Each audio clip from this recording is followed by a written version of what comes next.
Olá, bom dia, boa tarde, boa noite. Eu sou a Bruna e te dou boas-vindas ao canal OKR Comunidades. E aí, pensou no vídeo de estreia? Deve ter entendido nada, né? Então eu te convido para vir aqui puxar uma cadeira que hoje eu vou te contar uma história que não é para boi dormir.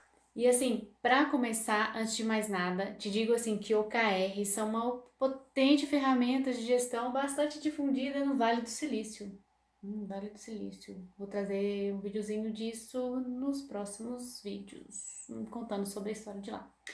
Bom, o Vale do Silício tá bombando, tomando com força os setores mais tradicionais da economia, como varejo, entretenimento e até mesmo o terceiro setor.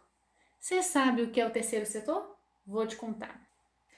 O primeiro setor é assim, ele é formado pelo governo. O segundo setor, ele é formado pelas empresas privadas. E o terceiro setor são associações sem fins lucrativos, isso mesmo. O terceiro setor, ele contribui para chegar a locais onde o Estado não conseguiu chegar. Ele faz ações solidárias, enfim, ele possui, portanto, assim, um papel fundamental na sociedade. Algumas das organizações mais conhecidas a usar os OKRs ou OKRs que a gente vai falar aqui são Google, Dropbox, Twitter, Gates Foundation, do bilionário Bill Gates, além de empresas mais tradicionais, né, como a AB InBev e Disney. Tá, mas o que são OKRs? Bom, a sigla OKR significa, pessoal, Objectives and Key Results, objetivos e resultados chaves, ou objetivos e Key Results.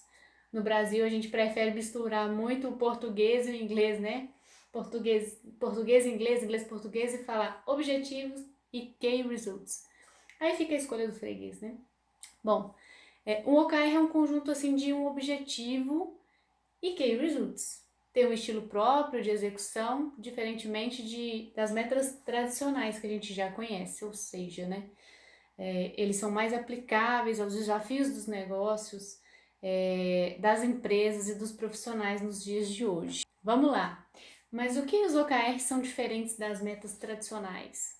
Bom, vamos falar só um pouquinho, hein? Isso é para os próximos vídeos. Os OKRs, na sua aplicação assim atual, no Vale do Silício, são diferentes em alguns aspectos, né? São definidos unicamente de cima para baixo, né? E não goela down.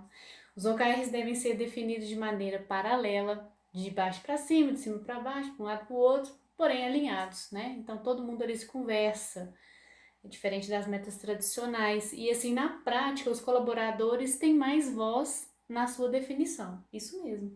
A gente vai aprofundar nisso mais futuramente, tá bom? Não preocupa não. Bom, eles também estão menos ligados a planos de remuneração variável, PLR, enfim. A gente vai falar disso mais na frente também, mas ele não é vinculado a nenhum tipo de premiação. Eles são restabelecidos em ciclos curtos, 3, 4, 6 meses de duração. São públicos para todos os membros da empresa, salvo quando são confidenciais, obviamente. Toda empresa tem o seu pedacinho ali que não pode ser replicado para todos. Então, metas relacionadas a fusões, aquisições, planos de demissão, obviamente não entra nisso aqui e é confidencial, beleza? Mas voltando na historinha de como surgiu os OKRs, vou falar bem brasileirado, não vou falar o que né? Porque esse vídeo é para contar como surgiu. Eu vou começar a falar lá dos meados dos anos 50, onde um carinha chamado Peter Drucker, esse aí que você tá vendo aqui, ó, que se acredita ser um guru, maior guru da gestão que viveu e defendeu em um dos seus livros que propor metas aos gestores podia ser uma excelente forma de organizar a gestão. Drucker chegou à conclusão de que os gestores deviam estabelecer as metas para melhoria de produtividade, né? Ou de produtos ou outros resultados mensuráveis, né? Tem que medir, gente.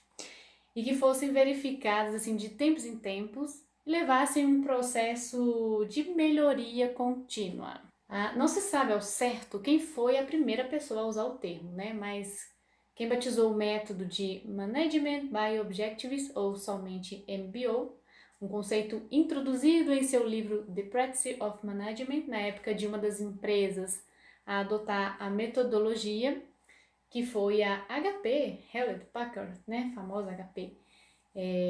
Bom, e aí ficou provado que as metas, sim, levam a resultados superiores. Algumas empresas, inclusive, estabelecem metas anuais, outras fazem 2 vezes por ano, muito comum.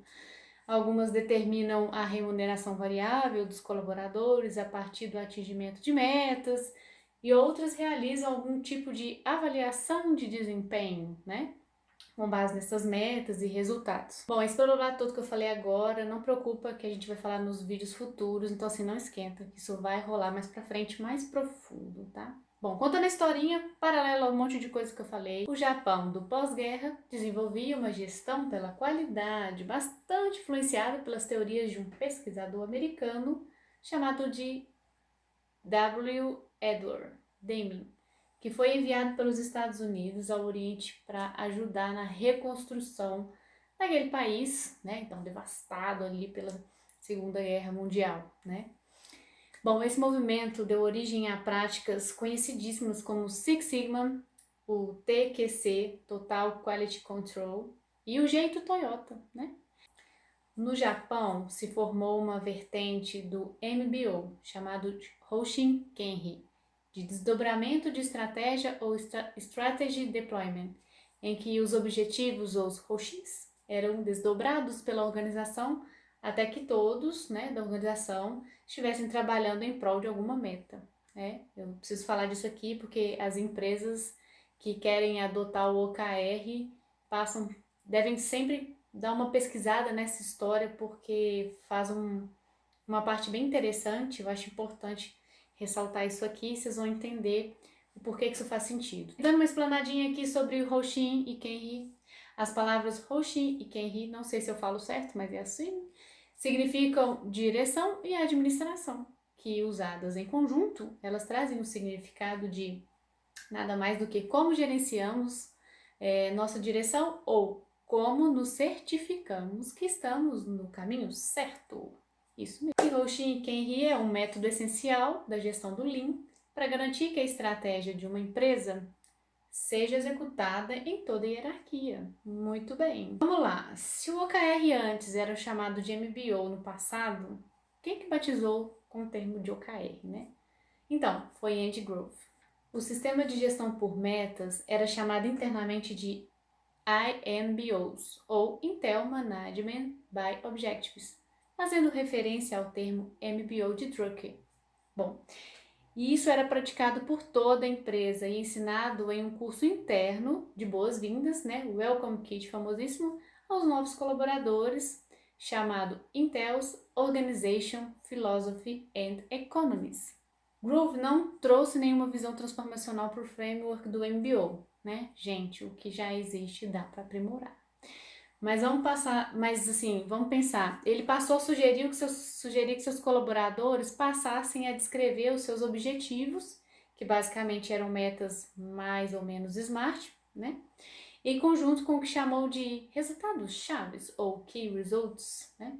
Que eram etapas ou planos de ação que guiassem o colaborador na direção da meta. Isso mesmo. Na visão de Grove, Key Results eram principalmente marcos cronológicos que levariam assim os profissionais a atingir os seus objetivos, né? Uma meta anual poderia ser, né, dividida, por exemplo, em Key Results mensais ou Key Results trimestrais, que é o mais comum hoje em dia, né?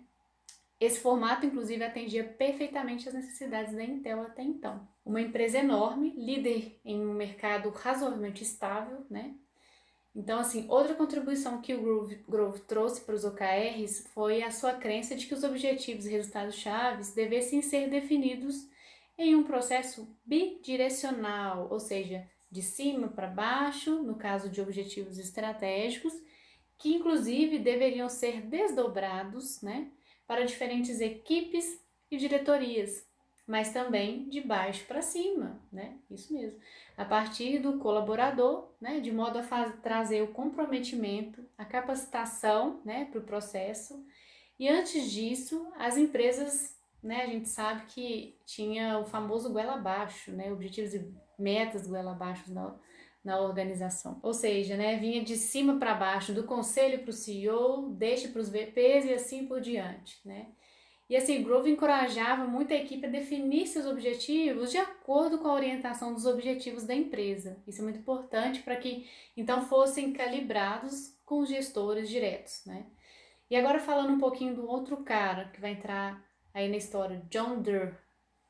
Bom, e agora falando de um outro cara, John Doerr, e uma outra gigante que é conhecidíssima, a Google, né?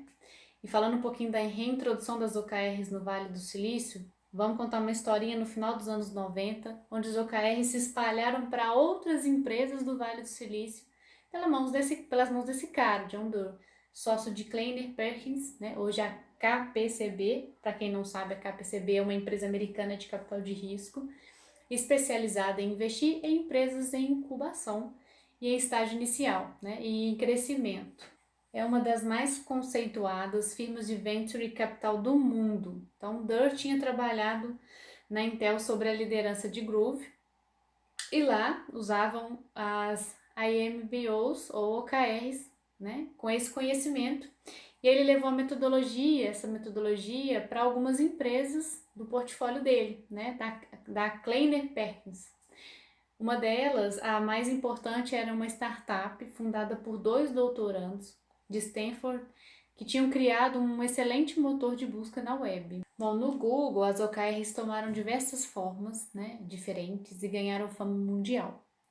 Os ciclos se encurtaram ainda mais, de semestrais, né, na época do Doerr, para trimestrais, semestrais para trimestrais, e o processo passou a ser feito de baixo para cima em sua fase de contratação, e como era uma empresa de produto, em que times multidisciplinares são a norma, o Google passou a usar réguas de gradação para os OKRs, né? No Google, os OKRs tomaram diversas formas diferentes e ganharam fama mundial. Os ciclos se encurtaram ainda mais, de semestrais na época do Doerr para trimestrais, né? E o processo passou a ser feito de baixo para cima, em sua fase de contratação.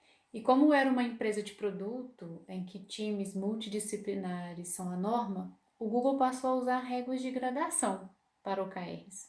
Tipo, um resultado-chave poderia ter apenas 5 valores: 00, 0.3, 0.5, 0.7 e 1.0. E o significado de cada nota deveria ser pré-combinado quando da contratação, né, das metas no começo do ciclo. Entrando um pouquinho sobre o tema de cascateamento, né, o VP da Google, de People Operations, né, ele falou assim, ter metas melhora o desempenho. Passar horas em cascatas, né, em cascata com metas para cima e para baixo da organização, no entanto, não. Demora muito tempo e é muito difícil de garantir todo o alinhamento de objetivos. Temos uma abordagem, o Google, baseada no mercado, para a qual com o tempo nossos objetivos se convergem, ou seja, se encontram, porque os principais OKRs são conhecidos e os OKRs de todos os outros são visíveis. As equipes que estão totalmente desalinhadas se destacam e as poucas iniciativas importantes que afetam a todos são fáceis de gerenciar diretamente. Olha só que legal. Assim, no Google, o processo de definição dos OKRs parte de um comunicado, então, aí do CEO sobre os OKRs trimestrais da empresa e a partir dos quais os colaboradores e os times estabelecem os seus. Aí o cascateamento. O controle de qualidade dos OKRs é feito através de uma combinação do bom senso do gestor e da pressão entre pares, o que é natural, né? Porque os OKRs ficam visíveis para todo mundo da intranet do Google, né? É isso que o VP quis dizer lá atrás. Bom, galera, espero que vocês tenham gostado da historinha resumidaça que eu contei aqui, de onde saiu esse negócio de OKR. Espero que agora você não tenha mais aquela dúvida de que se é de comer ou se é de passar no cabelo, ou o que é isso, né? Espero que você tenha saído um pouquinho ali do que é o OKR. E agora o clichêzão, né? Então, se você gostou, se inscreve agora aqui no canal, curte, deixa um joinha pra mim, deixa um comentário se você quiser, porque assim, no próximo vídeo vai começar a esquentar. Eu vou te mostrar algumas coisas bem legais, né? Uma delas são quais os benefícios em adotar os OKRs. e por que ele muda paradigmas, né? E por que é diferente da gestão por metas tradicionais? Vou trazer isso no próximo vídeo para você. E assim, vai acompanhando aí os vídeos, né? Porque são sequenciais e em algum momento vai entrar o link do OKR com construção de comunidades. Então, hein, se liga, fica atento, segue o sequencial aí e até a próxima. Tchau, tchau.